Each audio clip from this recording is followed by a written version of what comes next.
Terus lo gugah jojo tangi jo nafas jo. Terus lagi co. Dan ren. Nah iya. Ya wis ora apa-apa. Terus kalah man. Ya kalah ya mundur. Ki. Waduh. Ah. Antos eno banyak tidur ya.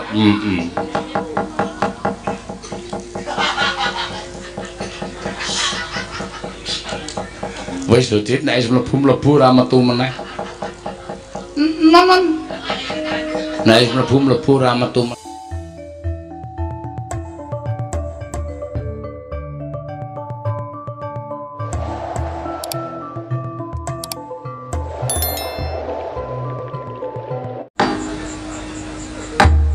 Dewang Sukmana Madiluwi ana sasmintaning jagat wasisaning Bathara paman loso jenar mugi kaprayogakna anggen jengan dikolengga wonten ing madyaning datul ing negari Ngastina dinten samangke menika paman loso jenar kawula ana nggih anak Prabu sampun boten kirang prayogi wiswanipun ingkang abdi ing kepatihan namung derenan sak samunipun kepareng kula ngaturaken sembah sumengkeming pangabekti kula kunjuk nggih anak Prabu ing Ngastina sampun kula tampi akarya bombong raos sing manah mboten langkung kasekecakno anggen jengan dikolengga paman ploso jenar kawula ana nggih anak Prabu sampun boten kirang prayogi wiswanipun ing abdi ing kepatihan wonten negari Ngastina titikel nggan sak mangke menika nggih anak Prabu Duryudana Bodurno Bapa ing Sukalima kasekecakno anggenipun lenggah madaning datul ing negari Ngastina dinten samangke menika Bapa Mremban Dureng Sukalima. Astaka swala sira berdobor swal gimbal sumarante hawela. Kula nuwun inggih nggih. Sampun boten kirang prayogi piswanipun ingkang Bapa ing Sukalima wonten negari Ngastina dinten samangke menika. Namung kepareng kula ngaturaken pudya astutinipun ingkang Bapa ing Sukalima kunjuk ngersa paduka anak Prabu ing Ngastina nggih, anak Prabu Duryudana. Sampun kula tampi. Akarya bombong raos sing manah mboten langkung kasekecakno anggen jengan dikolengga. Kula nak sampun boten kirang prayogi piswanipun ingkang Bapa ing Sukalima dinten sakmangke menika. Apa dene sira Dimas Surtayu? Prayogakno nggone siadi ngadhep ngarsanipun Kakang Yayi Dimas Surtayu. Lho diwaji sesembahan kula. Sampun boten kirang prayogi kula ngabiyantu ngersa paduka. Namung kepareng kula ngaturaken sembah sumengkeming pangabektinipun ing abdi kunjuk sandhang padha paduka Kanjeng Koko Prabu Jimat sembahan kula. Ndak tampa siadi atur bekti kelawan pun Kakang. Ora liwat pangestunipun Kakang Maratakna mring Sagung Prasata Kurawa. Kadang-kadang ingsun kanggo dang gantung sibu. Lho menawi sampun paduka dawuhaken badhe kula candhi nggo jimat sesembahan kula Sira Prabu Duryudana. Pun mangke Koko Prabu dening sawetawis dang ora wujeng ngandika Kanjeng Koko Prabu Mandura rayi para ing Ngastina ngaturaken pasegan Panakrami kunjuk sandhang padha paduka Kanjeng Koko Prabu sesembahan kula Koko Prabu Duryudana Baladewa ing Mandura. Jagat wasisaning Bathara Wayapura jagat. Yai. Sampun kula tampi asung paseganipun paduka Yai Prabu ingkang rumentah dhateng Ngraka para ing Mandura. Akarya bombong raos sing manahipun ing Ngraka ing Mandura namung kepareng ngokosok wangsulipun. Kepareng ing Ngraka ngaturaken pudya pangastawanipun ing Ngraka kunjuk ngersa paduka Yai Prabu. Kula tampi akarya bombong raos sing manah mboten langkung kasekecakno anggen jengan dikolengga. Yai. Sampun boten kirang prayogi wiswanipun ing Ngraka ing Mandura. Ditikel gan sak mangke menika Yai Prabu Duryudana. Koko Prabu sewu-sewu kalapatanipun ingkang rayi tadah wadana. Dene dinten samangke kula wantun hambaya dhateng rawuh paduka Kanjeng Koko Prabu. Miwasangganing para sepuh Paman Hari Sengkuni, Bapa Durna, sedaya katuran lenggah madaning Datulaya. Monggo dinten sakmangke menika sanes dinten pasewakan. Nanging mbok menawi akarya kejet penggalipun para lenggah para sepuh ingkang sami lenggah madaning Datulaya. Sabab saking menapa dene kula ngawontenaken pepanggihan ingkang beneh kalawan adat ingkang sampun Kowe Prabu Baladewa. Kula nuwun pangapunten nggih. Pangintenipun ingkang bapa ing kepatihan, ingkang abdi ing kepatihan, ingkang paman nandhang kalepatan dosa menapa ing badhe kula sandhang. Kula mboten badhe suwala. Monggo klatri paring dawuh. Sabab menapa dene paduka ngawontenaken pasewakan ingkang beneh kalawan adat ingkang sampun. Menawi kepareng kawedarna dinten sakmangking bapa nedya ngangrungaken jangga nilingaken karna mastuti sabda paduka anak Prabu Ngastina nggih anak Prabu Duryudana Yayi nadyan ingkang raka ing mandura persasat kadis kula gelak lampah kula daya-daya prapteng negari Ngastina mboten wonten ingkang gumana mosek wonten manahipun ing raka kejawi namung pangajaping manah kula daya-daya kula pikantuk dawuh saking paduka Yayi Prabu. Ing mekaten gandeng Raka sampun kepareng sowan wonten negari Ngastina, Yayi, tumuli kababarna. Menapa wigatosipun dening Paduka Yayi Prabu kepareng ngawontenaken pepanggihan kelawan para kadang. Menawi kepareng kabedarna, kula nedya ngangrungaken jangga nilingaken karna mastuti sabda tama Paduka Yayi Prabu Ngastina. Nadyan ingkang bapa saka lima semanten ugi nggih. Gandeng dinten samangking bapa sampun kepareng sowan wonten ing dhatru negari Ngastina. Kados menapa dipun aturaken Adipati Harya Sekituwin anak Prabu Mandura. Mboten wonten ingkang kula antu-antu kejawi namung ya sing pangandika paduka anak Prabu. Ngrembak perkawis menapa tumunten kababarna. Kula nedya ngangrungaken jangga midhanget ingkang tetela sabda tama paduka anak Prabu Ngastina nggih. Kowe Prabu wonten timbalan Yayi. Wale-wale menapa anggen kula ngawontenaken pasewakan dinten sakmangke beneh kalawan adat ingkang sampun mboten badhe ngrembak perkawis negari miwah mboten badhe ngrembak perkawis kanalindranipun ingkang putra Duryudana nanging kula badhe ngungkap dhateng kejaten ing raos kula. Yayi Prabu tumuli badhe ngungkap dhateng kejaten ing raos paduka Yayi Prabu menika kula nuwun sewu ingkang dipun penggalih menapa Yayi. Oh Prabu wonten timbalan dangu sangsaning dangu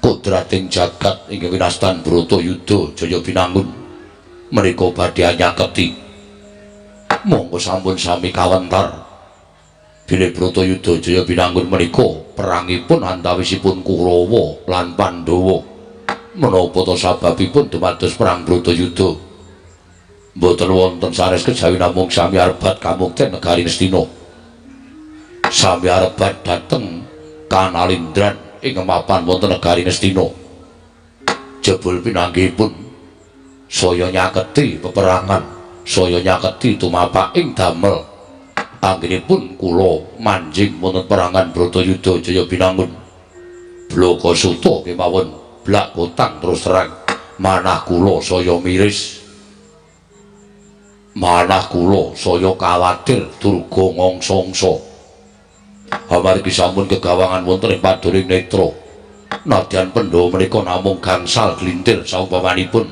Kurawa ingkang cacahipun 100 nanging saged kula sebataken Kurawa menika gedhabyah kokean cacah ngrebda tanpa guna ketitik wongsal wangsul sampun kedadosan pasulayan antawisipun Pandhawa lan Kurawa dereng nate saged unggul yudanipun.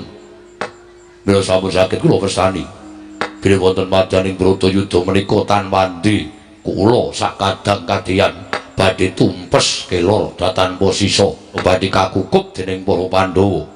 Oh Prabu, menawi kateman mekaten lajeng kados pundi?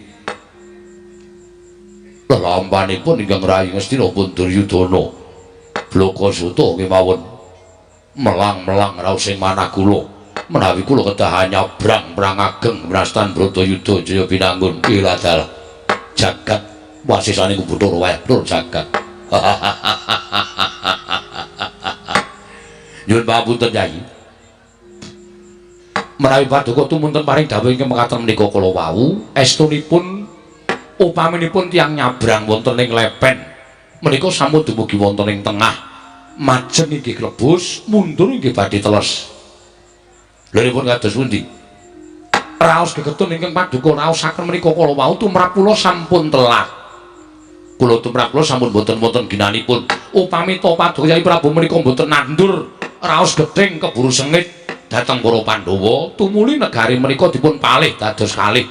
Ingkang sepalih kinarya mukti para Pandhawa, ingkang sepalih kinarya mukti paduka Kyai Prabu sakadang-kadhean. Tartemtu lampahan menika boten badhe kelampah.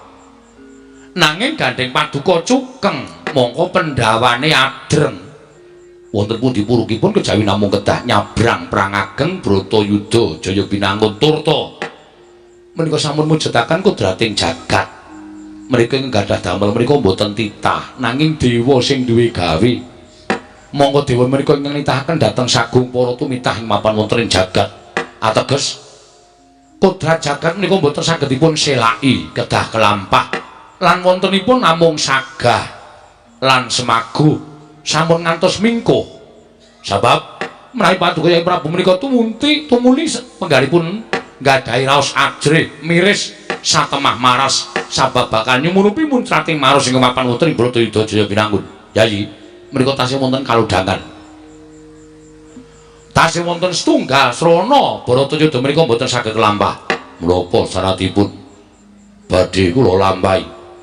Menapa syaratipun badhe kula lampahi, O Prabu? Syaratipun namung setunggal. Negari Ngastina menika sak petahipun kula aturi maringaken dhateng pangwaosipun para Pandhawa. Paduka lereh keprabon tumuli dampar menika kalenggan dening Kyai Prabu Darmakusuma. Menika cara sarana ambirat dhateng lelampahan ingkang winastan Bratayuda Jaya Binangun. Kejawi saking menika mboten namung kadang-kadang paduka para Kurawa ingkang uwal saking bebaya pati, nanging klebet para wadyabala prajurit Nayaka Senopati Tamtama Bintara sedaya sami wilujeng mboten pejah sia madyaning Bratayuda Jaya Binangun. Ingkang ateges Kyai Prabu menika nglilakaken dampar, nglilakaken kamukten negari Ngastina dhateng pangaosipun para Pandhawa. Menika Kyai Prabu sami kemawon hambirat badhe dumadosing kurban ingkang pinten-pinten cacahipun persasat sampun boten saged dipun wical mawi langaning driji. Inggih. Mila atur kula namung sedhi. Atur kula namung cekap monggo sakmangke negari kawangsulaken dhateng para Pandhawa.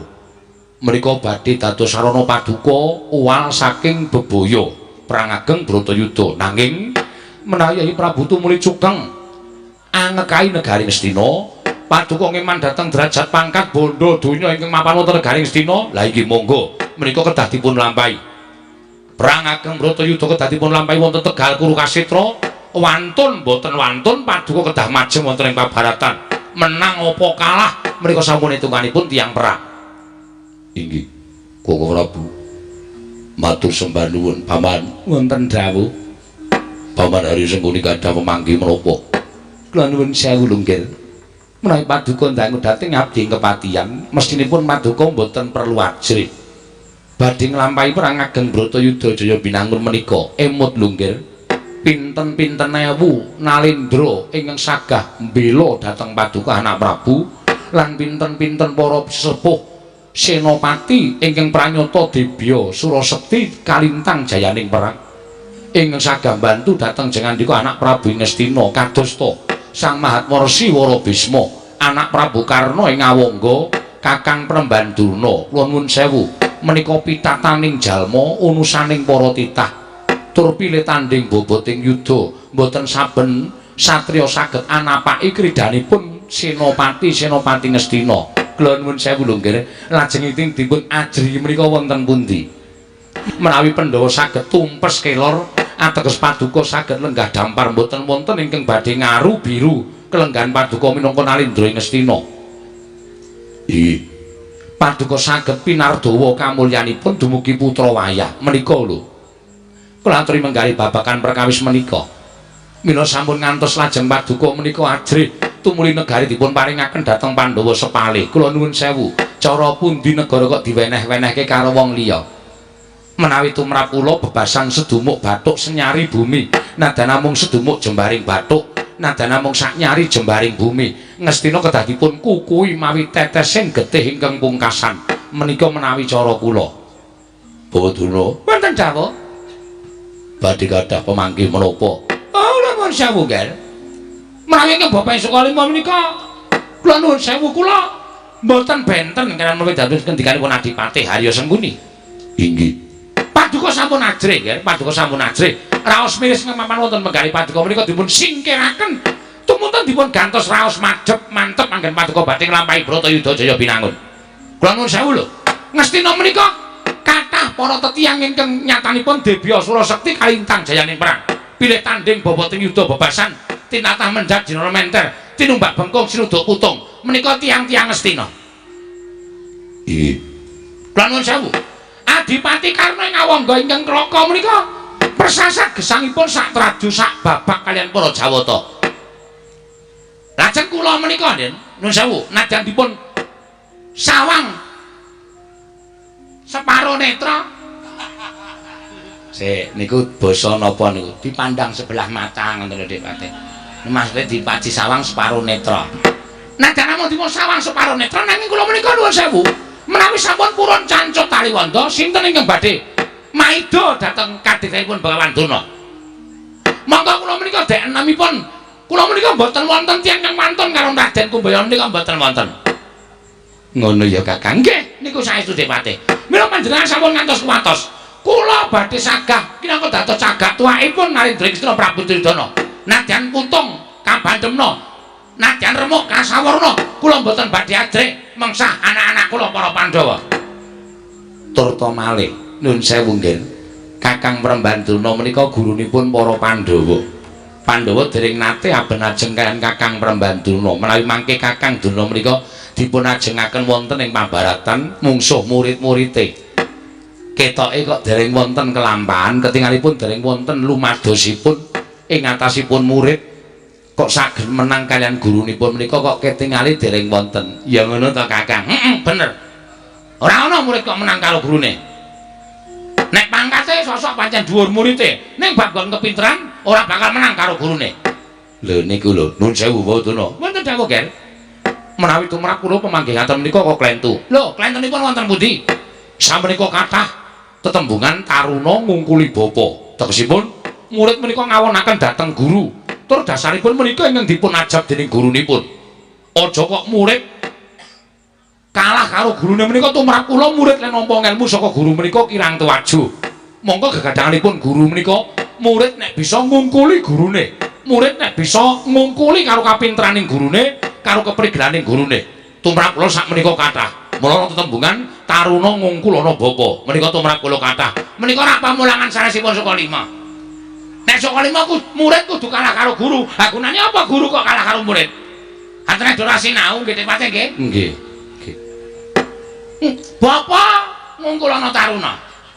Nek nggen kula walik. Oh, ngaten. Kedahipun ngaten. Menawi murid menika nuwun sewu, ngelmunipun bener, ning nuwun sewu lho, Nger. Nggih, pripun? Nek perkara keringkiane murid, guru menika mesti nyandhaki. Arep murid menika pinter, arep murid menika ngungkuli karo gurune. Ning guru mesti ngerti keringkiane murid. Bocah iki pinter kaya apa? Nek tak naik ilmu kaya ngene mesti ora iso. Lah menika ingkang dipun ginakaken menika. Tegesipun ngaten, Pandhawa menika pinter, ning kula nggadahi lan kula menika nyimpen dhateng keringkianipun para Pandhawa. Lho menika lho. Pancen ya pinter tenan Kakang Durna. Lho, tenan ora dadi guru. Nggih. Nggih. Niku bener, arep ngelmune luwih dhuwur, ning guru mesti nyekel keringkiane murid. Lho, contonipun ngaten lho. Menawi muridipun menika pinter babakan nuwun sewu, ngelmu tetukulan. Nggih. Ning murid menika mboten karuan iso. Gesipun menika kula ngertos keringkian murid. Upamanipun Werkudara menika pinter babakan ngelmu kasampurnan. Ning Werkudara ora ngerti ngelmu babakan kawruh panunggal, dereng ngertos. Mula sing kula gunakake keringkiane, ya sing kula gunakake maju ning pabaratan ya goleki keringkiane mungsuh-mungsuh menika kala wau. Oh, Durna. Wonten dawuh. Pemanggi panjenengan radi ndadosaken tentrem manah kula. Matur nuwun, Ger. Matur nuwun. Nuwun sewu Yai. Menawi cara kula babagan pengendaliipun para sepuh menika, nuwun sewu. Wonten tetembungan golek pendhok supaya ketok. Golek pendhok supaya ketok kados pundi? Lah iki namung ngaturaken atur ingkang saknyatanipun boten wonten ginanipun. Tegesipun pengendaliipun para sepuh menika namung enaki dhateng penggalih Narendra. ngenaki dhateng penggaling Narendra kanthi tembung-tembung sing kaya wara, tembung-tembung sing ora ana gunane. Sing baku penggaling ratu lega, penggaling Paduka Yayi Prabu menika remen. Menika kula nuwun sewu, ciri getheke kawula Ngastina menika ngaten menika. Nayaka Ngastina menika ngaten menika. Wiwit disumpah dadi nayaka, senengane wis sapus-sapus, senengane mung gawe seneng atine ratune, ning jane sing dikandhakake menika ora padha karo kasunyatan. Menika ngaten menika. Nuwun sewu, panjenenganika ngendika kok ngenani atine kanca ta.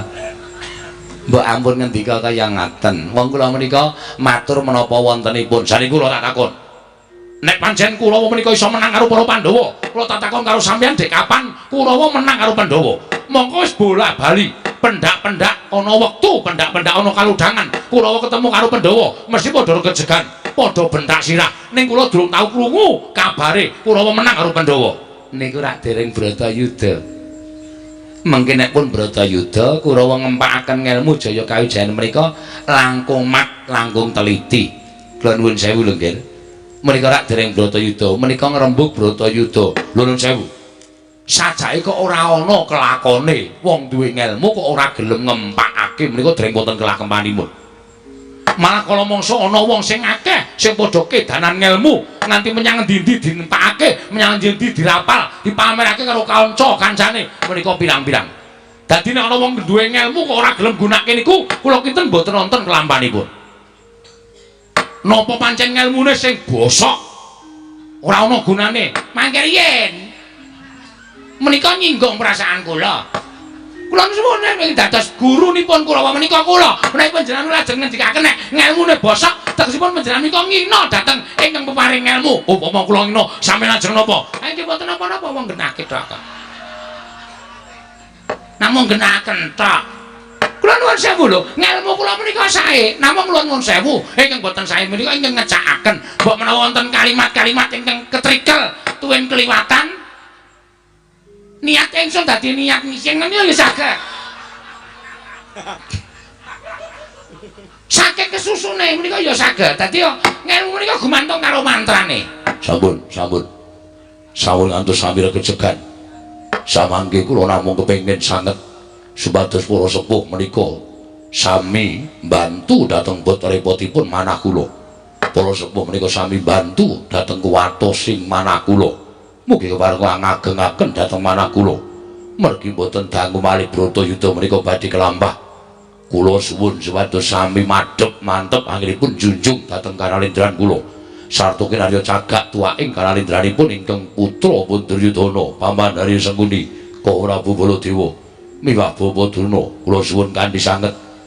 Kula aturi madhep mantep kinarya cagak tuwak nalendranipun ing Ngastina Prabu Duryudana sampun ngantos rubuh dening para Pandhawa. Mboten kinten babar pisan. Dene dinten samangke wonten Jawata ingkang mandhap wonten ing negari Ngastina, Paman. Menawi Paduka ngertos menika Jawata pawisipun sinten? Aduh nggih. Nyuwun pangapunten, menika Iwang Pikula Narada ingkang pareng tedhak wonten ing negari Ngastina. Perkencong warudaya mbak pong mbok bolong kali cedhe sapa sing gawe. Duryudana. Lah kok kebangeten timen kita kuwi karo dewa kok ora apal iki piye to, Ngger? Ngetokke nek kita kuwi suwijining titah ingkang ora nate manembah. Nyuwun pamunten Pukulun, mboten kok mboten apal namung kula kesupen. Wis apal ora apal karo pelali iki padha wae. Kula ngaturaken bekti kula kunjuk. Ya ulun tampa karya Bombong Tias Ulun pangestu ulun tampanana ya kula. Kula pundhika jimat dayanana ing kasantosan. Pukulun bekti kula kunjuk. Sengkuni ya ulun tampa. Pangestu ulun tampanana. Kula pundhika jimat paripin dayanana ing kasantosan. Pukulun sembah bekti kula kunjuk. Baladewa ulun tampa karya Bombong Tias Ulun lan pangestu ulun tampanana ya kula. Kula pundhika jimat dayanana ing kasantosan. Kula ngaturaken bekti kula kunjuk Pukulun. Ya, Begawan Durna ulun tampa, pangestu ulun tampanana. Kula pundhika jimat paripin dayanana ing kasantosan. Mugi kasekecana anggen jenengan dika lenggah Pukulun. Wis ora kurang prayoga prapta ulun ana ing negara Ngastina. Pukulun. Wonten wigatos menapa panjenengan rawuh wonten negari Ngastina? Menapa badhe paring dawuh bilih Bratayuda cabar ing damel? Kosik. Aja nganti kita banjur paring dawuh ingkang kaya mangkono maca kelawan batin ulun. Sayekti apa kita ngendikake mau luput. Lha ripun kados pundi? Prapta ulun ana negara Ngastina iki malah dadi kosok balen Duryudana matedhakake kelawan dawuh iki Wang Pikulun Jatimurti yen to iki wis saya nyaketi perang gedhe ing wirastan Bratayuda Jaya Binangun. Ya kuwi perang antawising Pandhawa lan Kurawa. Ingkang padha rebut negara Ngastina. Pandhawa njaluk bali ning Ngastina, kita ingkang ngukui negara Ngastina mula wis ora bakal bisa diselaki meneh. Yen to Bratayuda bakal kelakon, mula aja nganti kita kaget besok apa Bratayuda bakal tumeka. Nanging ning wigati wit dina iki kita kudu tata-tata. Tegese tata-tata samapta ing gati sawigaing diri. Aja nganti kita mengko bingung merga dewa tumuli netepake dina Bratayuda Jaya Binangun. Ngoten Pukulun. Ya. Wis aja kita duwe rasa was lan sumelang. Aja kita duwe rasa miris. Nanging lakonana kodrating Jawata iki kanthi tawajuh. Kanthi cara mengkono, apa ingkang kita lakoni mau sayekti netepi marang kewajiban Alendra Ngastina ingkang kudu napaki Bratayuda Jaya Binangun. Matur sembah nuwun. Dene Paduka Purun sampun paring keterangan babagan Bratayuda menika mangke badhe saya nyaketi titiwah yaning mangsa kalanipun. Ya, pancen kaya mengkono. Lajeng ingkang salajengipun Paduka paring dawuh menapa? Sayektine mboyaana ya ming kuwi.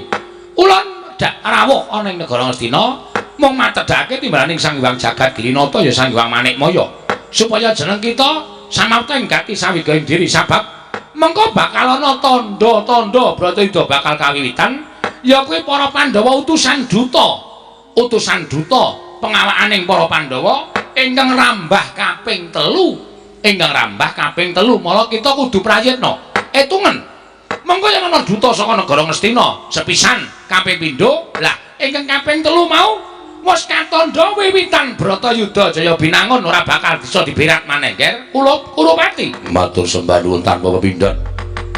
Tumunten kula cumadong dawuh ingkang salajengipun. Wis ulun cuming ngatedhake kang kaya mangkono kuwi.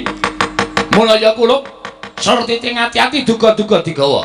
Sing prayitna nggon kita ngitung dutaning para Pandhawa ingkang rambah kaping 3. Wondene ana duta Pandhawa ingkang kaping 3 dadi titikan yen to kuwi kawiwitan Bratayuda Jaya Binangun padha kepenakna nggone padha bawa rasa Andrawina jroning dadi negara Ngastina. Ulun kondur makayangan ya Nger. Muga-muga apa kang dadi dawuh ulun iki dadi mbok bundele nang penggalih kita aja nganti kita kleru nggone ngitung. Pun boten wonten crana malih. Pun boten wonten cara sing kudu dilakoni. Tan wurunga Pandhawa lan Kurawa badhe majeng wonten ing pabaratan Bratayuda. Hyang Pukulun Aruda sampun paring dawuh menawi wonten tandha-tandha duta pengawakaning Pandhawa ingkang rambah kaping 3. Ingkang pungkasan inggih menika katandha wiwiting Bratayuda Jaya Binangun. Dewa kok ora ngerti rasaning menungso. Dewa ora iso batin karo atine Duryudana rawuh ning jagat ming gegasah karo pikire Duryudana. Ngerti kaya ngono gunane apa dewa dadak ketayaran tekan jagat ming arep menehi kabar Bratayuda ora bakal bisa diselaki. Bratayuda kudu kelakon. Awan Wonten dawuh Nger. Pripun kahanan kaya ngenten iki kula kudu pripun? Kula aturi paring dawuh. Aduh nyawa-nyawa jimat kula kedah kados pundi?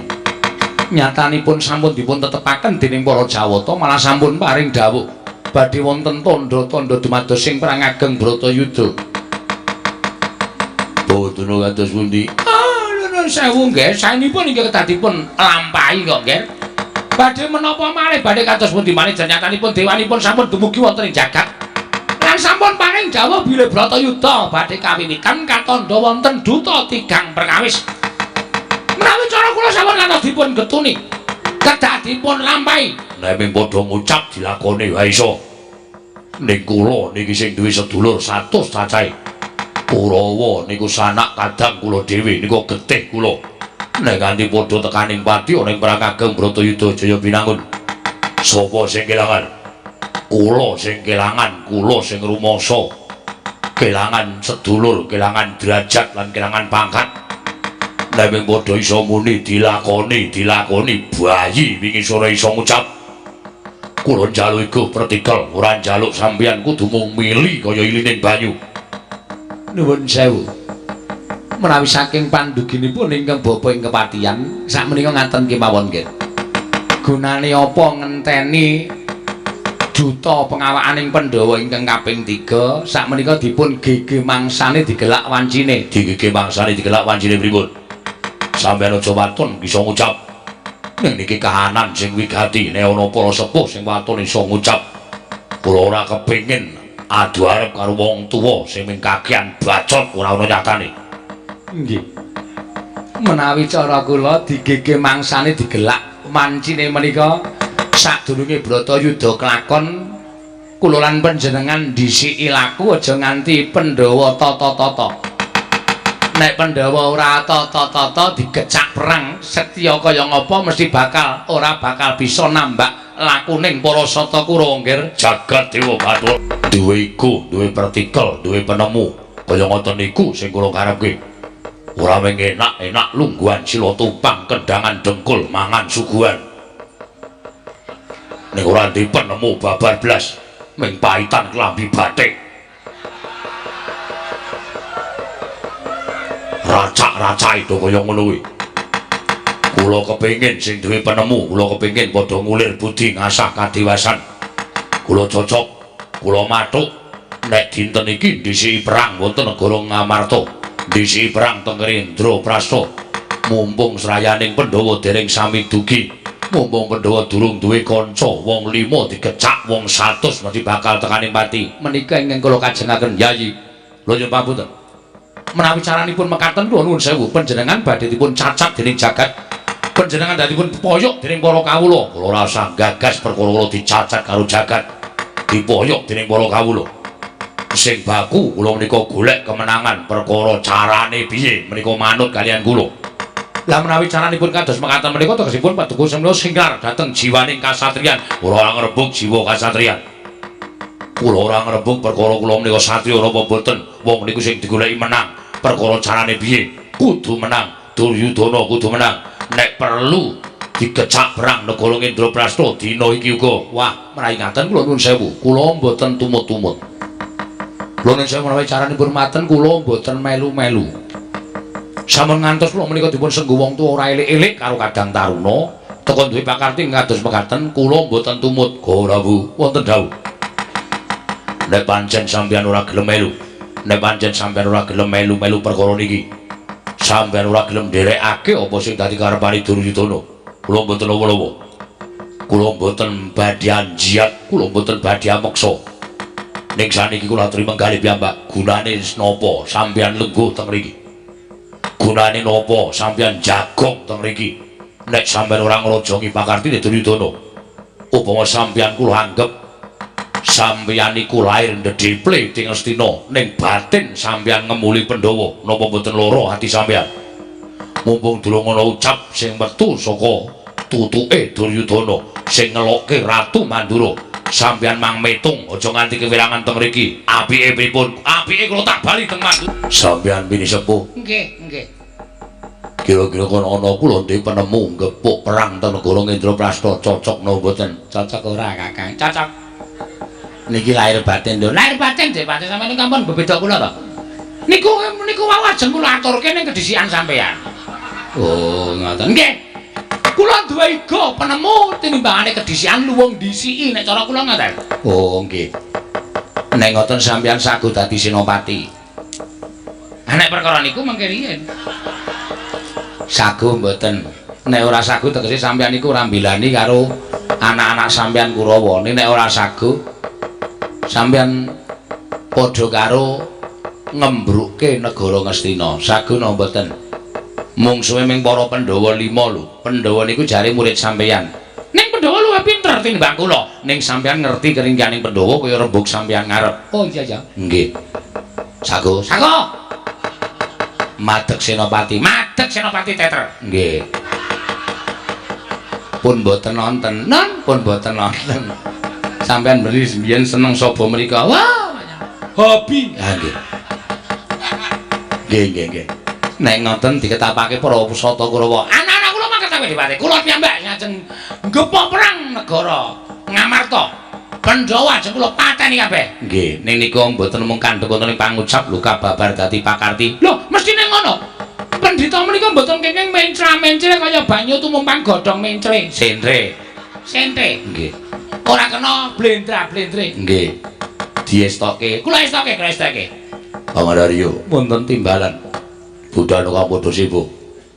Kadang kula Sata Kurawa keng ngrampit gegaman.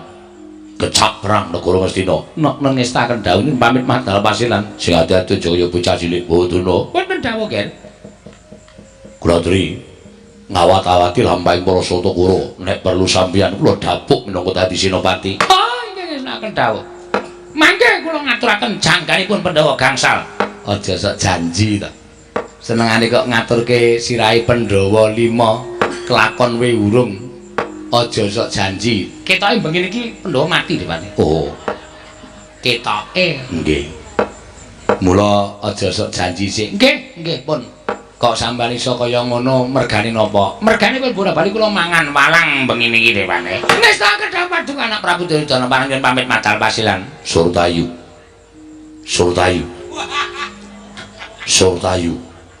Kadangipun Kakang Dimas Surtayu. Mbok coba jawilen wong ora tau melu sowan kok sowan. Sur, wonten dawuh. Wah, kaget kula. Oh, panjenengan bocah ora.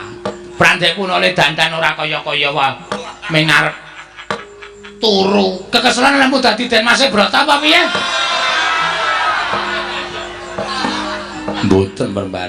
Engko dadi ngono iku anjur keturun. Nggih. Surtayu wonten timbalan. Budhana Kampada Siwa ingsun kundur ngedatun non parmatal pasilan sing ati-ati aja kaya bocah cilik. Ora pati nduga ngono. Wis bola-bali Baladewa tinimbalan sowan negara Ngastina. Monggo budhalku saka negara Mandura. Pengajapku supaya aku kuwi mesti entuk kabar ingkang becik, ingkang apik. Nanging mesti pendak-pendak Baladewa Prapta negara Ngastina mung dijak sarta dikanthi supaya mikir piye carane mateni para Pandhawa. Lah kok dadi ora owah-owah pambekane Prabu Duryudana. Ingkang tansah duwe rasa gedhing keburu sengit karo para Pandhawa. Wah, ladalah ya. Aja nganti kedadian nggih mangsa ngelak wanci Bratayuda. Apa ingkang bakal dadi pakarti ning para Sata Kurawa bakal atur. Gandeng wis pamit Kanjeng karo Kanjeng Hyang Anantaboga lan Kanjeng Ibu Nagagini nggonku bakal metu ing dedharatan ing wigati bakal ngabekti karo pepundhenku para Pandhawa. Mongko nyatane kabar sing tak tampa yen to Bratayuda wis nyaketi, Bratayuda wis mung kari ngenteni wahyaning mangsa kala.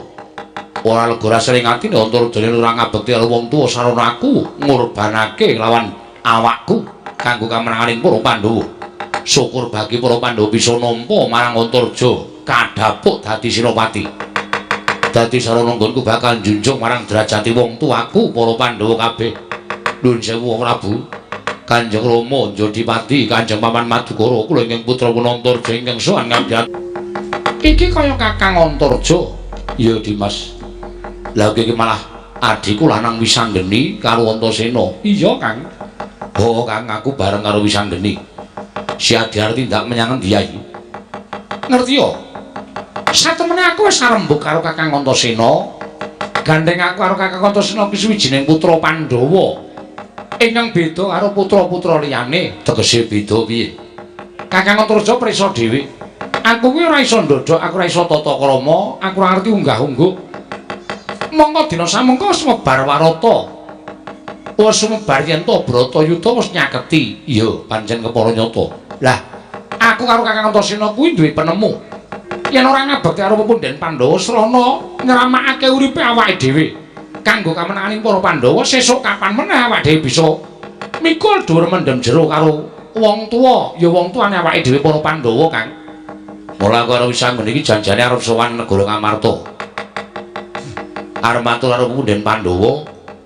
Nek entuk awara Wisanggeni arep madeg senopati sesuk mangsane Bratayuda. Upama ta ora, aku arep nyadong timbalaning Kanjeng Prabu Darmakusuma. Kewajiban urip sanggene kuwi entuk kewajiban apa ngono lho Kang Dimas kowe tak kandhani yen to jatine Antarja ya kaya mengkono budal saka ing jangkar bumi pamit karo Kanjeng Hyang Anantoba lan Kanjeng Ibu Nagagini niatipun Kakang uga bakal sowan marang negara Ngamarta ingkang wigati mung bakal nyadhong dawuh timbaning para Pandhawa kewajibane Antarja iki sesuk apa lan aku diwenehi pakaryan apa marang para Pandhawa yen to wis dumadi perang Bratayuda Jaya Binangun wah ladal yen ngono padha bareng sak lakune awake dhewe Kang wis aja nganti katon meneh yo padha bareng-bareng mlaku budal marang negara Ngamarta ya Kang yo bareng karo aku wae karo Wisanggeni aja nganti pisah wong niat ya padha ayo Dimas tak tutke ya ora bangling iki Antarja Kanjeng Wa Surtayu ingkang merpeki dhateng lampahipun ingkang putrapun Antarja lampahipun para sata Kurawa dampyak-dampyak sajaipun angemu wigatos wa menawi dipun marangaken kula badhe nyuwun mriksa Kanjeng Wa badhe tedhak dhateng pundi lan wigatosipun menapa Antarja wonten timbalan bingung penggaling Kanjeng Wa Prabu Duryudana ngelingi babakan Bratayuda mula aja nganti gawe ora kepenake penggaling Kanjeng Koko Prabu dina samengko pasewakan negara Ngastina wis netepake yen to Kurawa kadhawuhan anggepuk perang negara Ngamarta ora usah dadak ngenteni sasmitaning dewa besok kapan Bratayuda bakal diwiti dina iki dikenceng yen pancen Kurawa sing tekaning pati Pandhawa engko kemenangan nanging yen Pandhawa tekaning pati Kurawa ingkang engko kemenangan nggih Antarja yen pancen kaya ngono kepasang yugya katujuh nginu Kanjeng Siwa Surtayu lho lha kok dadi kowe malah terus jumen ngadeg nang ngarepe Surtayu malang kadhak ucapmu tanpa tata krama Antarja sowan marang negara Ngamarta wigatine mung kepengin nyuwun kadhapuk dadi Sinopati manglurah satru murka para sata Kurawa mula gandeng saiki Kurawa wis bloko karo Antarja bakal ngecak perang negara Ngamarta nggih mangsa nglak wanci Bratayuda aku ingin bakal ndapuk awakku dhewe dadi senopati ning wong Ngamarta ayo patenana senopati Ngamarta Raden Antarja ora kedego mateni senopati Ngamarta Raden Antarja aja kakon tak babati gamanmu kowe Sata Kurawa wah lasar ngempe loro nggih Pati Sumuk nyawamu idam terbeluh parat Antarja ana barang kowe bayi wingi sore kepengin tinjung akeret nyawamu ora jajal wakmu Surtayu maju jangkah untake Swatama dasar Pranyata ora minggat tebak danawene marganing patimu candhak cacahke Kalanjana wah cangkemmu yo mati pecah dadamu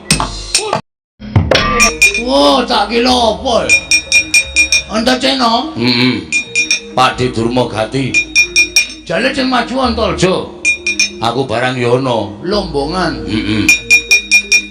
ayo kencang Bratayuda gege mangsa gelak wanci ngalahke Antaséna Antarja iso ketemu karo para Pandhawa ora iso ngalahke Antarja karo Antaséna ana wong tuwa tak jantur ndase waduh ngeli apa ngeli apa ngeli medeni lho ngeli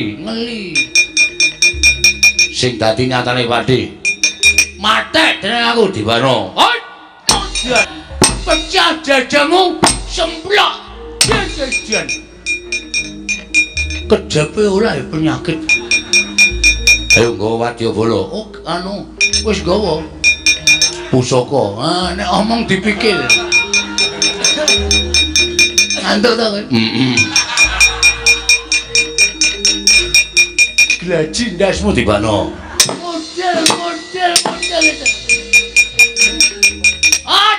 model itu model wedan rapopo wis ah kecel aku wong tuwa Antaséna nek nganti ora tok wanes wilang bebalang tenan ayo gage wanesen aku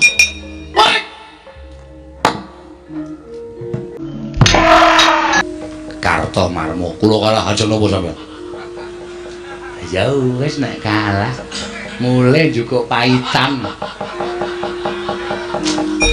aji japa mantra mantram sakti dimpake sur Iki wis arep ngancik Bratayuda, mongko anak Prabu Duryudana wis dawuh kon nggige mangsa ngelak wanci perang Bratayuda. Lah kok dadi mung ketemu Antarja-Antarsena kok do geger iki coba. Petungan liar menang piye, liar iso unggul piye, mungsuh Pandhawa nek mungsuh anak-anake wis padha kocar-kacir ora karo-karuan. Man, ngono apa? Nuwun sewu. Kula nek maturake akeh sampeyan mesti maidu. Saniki ngeten mawon. Sampeyan kula tak nyawang njajal mungsuh Antarja-Antarsena niku wonge ampuh napa mboten? Sampeyan ngerti, kula kali karo Dewarma niku pengareping prajurit. Niku mawon ora menang karo Antarja karo Antarsena. Pun saniki mboten sah maju ngenceng Bratayuda nggige mangsa ngelak wanci nyepetke Bratayuda mboten sah. Ning saniki apike Kurawa diklumpukke nekake kiai do ngaku dosa man sadurunge tekaning pati. Iki omong apa ta kowe iki? Kok malah kon do ngaku dosa? Do nyuwun ngapura sebab kula kinten bincang Bratayuda Kurawa mesti modar kabeh. Nyatane mungsuh anak-anak Pandhawa do kalah. Kok aja mungsuh Pandhawa. Pandhawa ming 5 arep ming 5 kowe. 5 niku nek kekuatane dadi siji ngedapi-dapi mungsuh wong 100 mungsuh wong 1000 iso menang 5. Satama nggih Mas. Bapakmu pendhita ampuh kok kowe kalah karo Antarsena. Apa bener bapak kula ampuh terus kula melu ampuh niku? Mboten dereng karuan. Wonten sing bapakne lurah, anake ora dadi lurah ya ana. Ana sing bapakne menteri, anake ora dadi menteri ya ana. Terus bapak kula pendhita ampuh terus kok melu ampuh dereng kantenan. Ojo dipadhake, Mas. Wong urip niku dhewe-dhewe, gedhe pancen gedhe. Padha karo wong tuane, ning nasibe dhewe-dhewe. Nyatane kula kalah kok sampeyan aja ngomong werna-werna. Muni antil cangkemmu. Lha iki ora ngomong apa-apa wis arep ngantil ta. Ora ulung sampeyan aja maido ngene. Cengeng mriko niku wis ulut. Do kelolo-lolo atine sing mang paido. Aku sampeyan saniki aja maido dul mogati. Mungsuhmu Antarsena kula kalah Ceklawa. Iya Gusti tak takoni. Kok iso kalah? Antarsena iki sak anakmu kowe iki Pak Dene lho. Ditonton wong pirang-pirang kok durma ganti karep cara aku izin. Kula kok biasa. Ora izin. Lah, izin apa? Belang niku anane menang kalau kalah. Nek pancen kalah ajeng napa? Adi budidaya menang ya ora ijo. Pun, saiki ngaten mawon. Kulawa kon mulih bener ngendikane Kang Mas Sultayu. Kulawa kon ngaku dosa. Kalau sing gawe urip selama hidup niki munggo sesuk durung terjadi belang Bratayuda Binangun. Nek belang Bratayuda Binangun Kulawa mati niku mestine sesuk iso do munggah Cualga lan nyemplung neraka. Dene nyemplung neraka, sampeyan tok mawon. Ampun ngejak Kulawa, sampeyan udah diintip ning neraka wangun. Lho. Biasane iki bengoke bantruk iki mung makmuk. Jit. Maju ora? Kuloan. Rene sik.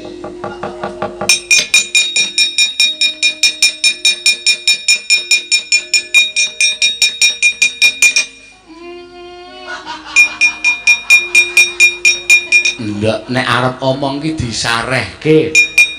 Rasa kesusu jane kowe iki mbiyen ki lair ki waras. Coba jajal ikhlas, sareh, sabar. Ora kami sosolen. Wong cilik kami sosolen iki nek kesusu-susu kami sosolen. Nek alun ki ora tau alun-alun ora tau kami sosolen. Coba alon. Mungsuhe sapa man? Nah, gene iso lancar. Saged. Nah, ora mungsuhe sinten man? Antarsena. Ngandel ora? Lho lah sida maju ora? Sida. Nek sida arep ketemu Antarsena apa Antarsena? COD. COD ki apa? Ketemu berdua man. Maju kana. Antarsena petukno terus alus rasa kesusu sendika ngestokaken dawuh mangkat inggih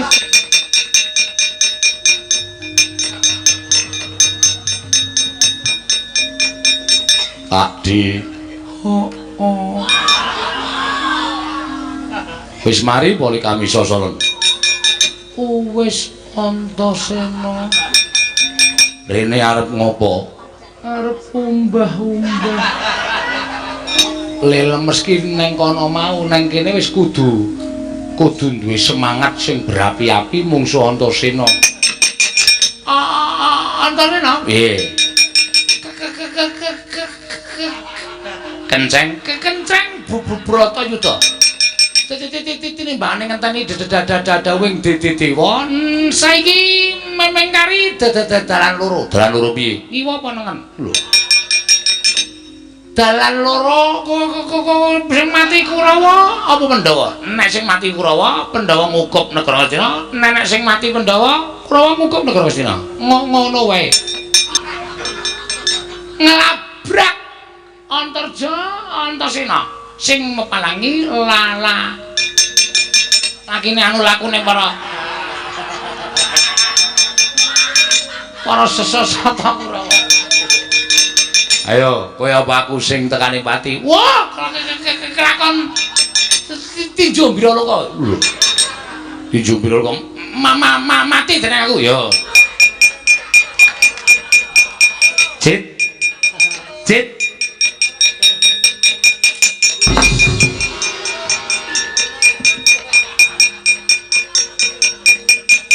Dan. Alon bae. Alon sareh. Loro kokon sareh. Kula wis iso sareh, Bang. Tetekan rika kula isih halus. Antasena tak tantang. Antasena. Wani ora karo Antasena getak. Arep perang kok klemak-klemek. Sing biasa wae, Pakde. Jobrek. Kula terus Malik kaya ngeten iki. Heeh, terus Dadi perang. Antasena tak jotos dodone niku. Duduk. Apa ta? Dodone Antasena atos banget. Oh. Monggo biasane kula nabok dodone cumpuk. Mimi. Apa? Niki mesti atos. Oh, lah iya terus. Wah, saben kula antem kula nglekak saben kula antem kula getak. Ujuk. Antasena nendang rai kula. Tembel ben. Ngoten niku kula nganti keder awak kula gedabikan gobek-gobek rararuan. Dipindhone man jebrek. Oh. Cecek candhal terus buanting teng lemah. Brek. Terus diuncange man. Tetekan nggone Parjo. Wah iya. Parjo sesih kenong. Oh. Kula gugah sisan dhek. Oh iya. Terus kula gugah Jojo, tangi Jo nafus yo. Terus lagi to. Dan ran. Nah iya. Ya wis ora apa-apa. Terus Kalah man. ya kalah ya mundur. Iki. Waduh. Antasena banyak tidur ya.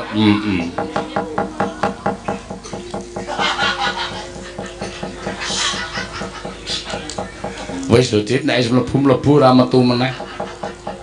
Non. Nek wis mlebu ora metu. Mlebu niku mengke pengen metu kok malah. Ora entuk metu meneh niku karepe piye ra? Jan ora karu-karuan tenan. Dur nuwun. Maju ora? Mboten. Lho. Kok terus terang pun mboten ajeng maju. Delok tatune Surtayu niku, wah, wedi kula. Delok tatune Kartomarma kula ya gila.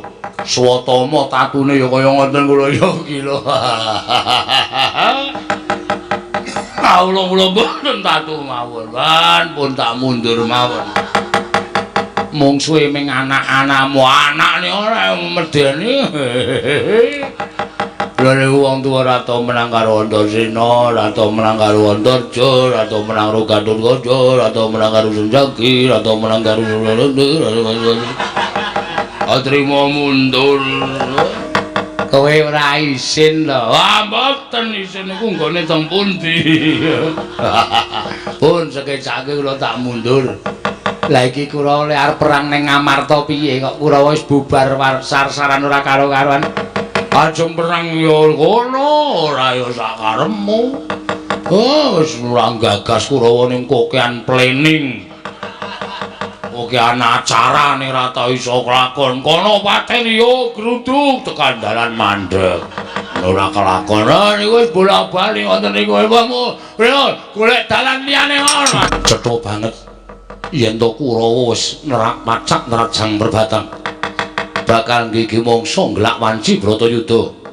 Liwat jeron bumi men cepet lakune matur karo Punden Pandhawa. Ayo Dimas, tak tutke Yayi. Yo Kabate Cundaka Dewa. Wonten dawuh Gusti kula. Prabu Nagayaksa lan Wadyabala kabeh negara ing Guwa Penatas ngugemi marang Nawala ingkang wis ndak tampa saka sinuwun Prabu Duryudana. Yen to aku kinen sakbiyantu marang panjenengane nggone bakal napaki perang gedhe Bratayuda Jaya Binangun. Mula aku njaluk penemumu pati kepiye munggo nggonku bakal nyaguhi lan orane apa kang dadi ngendikaning Nata Ngastina. Sinuwun miturut abdi ingkang kepatihan pun Cundaka Dewa. Samangke saking pemanggi kula menapa ing dipun ngendikaken sinuwun Duryudana lumantar Nawala. Saenipun paduka sendikani jernyatanipun menawi mangke Kurawa saged ngukup kemenangan. Tanwandi paduka badhe kathah sumitranipun lan sak mangsa mbok menawi sak mangke negari paduka tekan parang muka tuwin mengsah. Prabu Duryudana sakurawanipun tartemtu uga badhe paring bebantu dhateng paduka Sang Nata Prabu Nagayaksa. Ladal. Yo. Yen pancen kaya mengkono, aku mengkari manut apa ingkang dadi karepmu te. Ya ming jroning Nawala. Ditulis dening Prabu Duryudana, aku ora dikeparengake tedhak ana ing negara Ngastina. Nanging supaya nyaket negara Ngamarta ndhisiki ngepuk perang negara Ngamarta ora susah ngenteni Bratayuda. Taga wonten dawuh milung siap juragan. Piye munggo penemumu babagan perkara iki? Oh, nek kula ya ora mathuk, kula ya ora cocok. Ya nek sing apik niku ngenteni perang gedhe Bratayuda dumadi nek panjenengan ajeng bantu kalih Prabu Duryudana niku kula nggih mathuk monggo-monggo mawon. Nek panjenengan terus nuruti menapa didhawuhake Prabu Duryudana kinen jujuk teng negara Ngamarta nggih mangsa ngelak wanci perang gedhe. Kejaba siji panjenengan menika nerak pacak nerajang pewaring dewa angka 2. Nuwun sewu sawijining nalindra ngepak perang negari sanes menika kudu wani mbuang layang penantang. Ya lho. Ha iya kuwi jenenge lagi satriya. Ngepuk perang negara liya kok tanpa mbuang layang penantang niku teges sampeyan dianggep ratu sing Cireng getik wedi mati. ratu sing duwe rasa Mires satemah maras sabab bakal nyumurupi muncrating marus. Lho niku. Monggo nek ajeng kepuk perang negari Ngamarta monggo mawon ning buang layang penantang. nggih mboten kok arep gepuk perang negara liya kok malah buang uwuh. Niku tegese mboten cocok karo kanyusenyatan. Ya Ya ya. iya. Piye pate nek cara kula sampun ngantos ndaraturipun Togog jernyatanipun Togog menika namung batur, Togog menika namung gedibal. Togog menika namung Panakawan. Menapa inggih paduka Gusti kula sanata badhe pitados kaliyan aturipun Togog ingkang saknyatanipun menika dereng kantenan leres lan botenipun. Ngono ya te inggih. Ya yen pancen kaya mengkono. Dina samengko ketapno para wadyabala, Togog wonten dawuh njaluk pangapura yen to aturmu dina iki ora tak gugu. Oh nggih mboten dados menapa. Sing jeneng Batur niku pangembating catur. Elek-elek karo Ratu Gustina ewadene mboten diagem nggih mboten napa-napa ning nek enten bobol boroting lelakon mang tanggung dhewe. Enten abang biruning kahanan lelakon sampeyan mang ngrasake dhewe. Yo mengko aku ing bakal ngrasake. Cundaka Dewa wonten timbaling adhawu. Tetapno para wadya bala ayo budal marang negara Ngamarta nggih ki mangsa nglak wanci ngecak perang negara Ngamarta inggih monggo sinuwun.